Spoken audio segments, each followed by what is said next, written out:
Let me ask you something uncomfortable. If a compliance auditor walked into your business tomorrow and asked you to prove your systems are digitally secure, could you? Not I think so, not probably, but actually prove it with documentation, with working systems, with zero gaps. Most small business owners can't. Not because they don't care, but because nobody gave them a clear checklist. Until now. Let's fix that.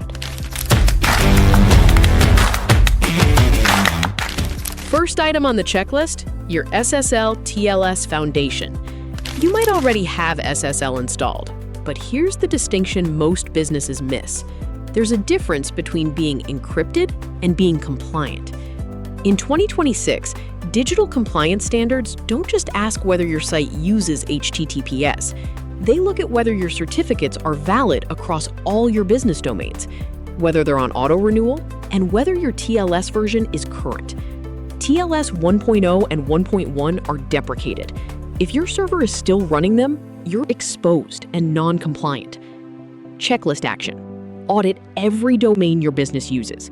Confirm active SSL, confirm TLS 1.2 or higher, and set auto-renewal on every certificate. No exceptions.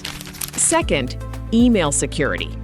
Regulators and enterprise clients increasingly require that business communications are authenticated, meaning the receiver can verify that an email genuinely came from your domain and that nothing was altered in transit. S-MIME gives you that. A digital signature on every outgoing email is cryptographic proof of identity.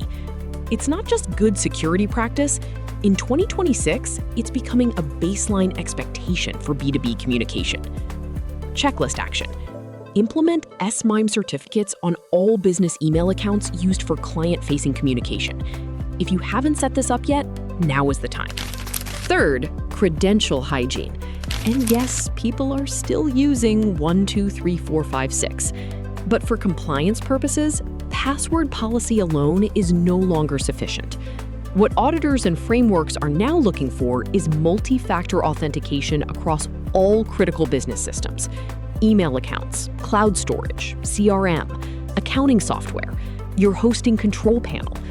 Every access point that, if compromised, could expose customer data or disrupt operations needs MFA enabled.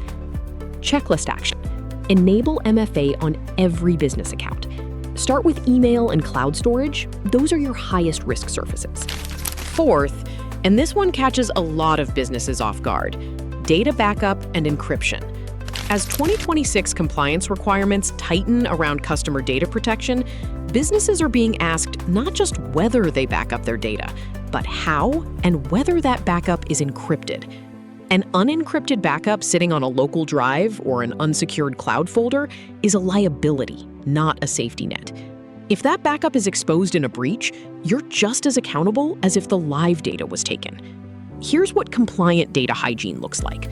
Automated backups running on a regular schedule, stored in at least 2 locations, one local, one offsite or cloud, both encrypted at rest. And critically, backups should be tested. A backup you've never restored is a backup you can't trust. Checklist action. Verify your backup schedule, confirm encryption is enabled on all stored copies, and run a test restore at least once per quarter. So there's your 2026 cyber hygiene checklist.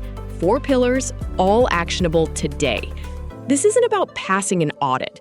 It's about building a business that clients and partners can trust with their data, because that trust is increasingly a competitive advantage.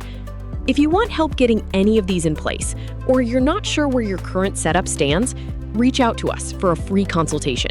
Link in the description. Subscribe, and we'll see you in the next one.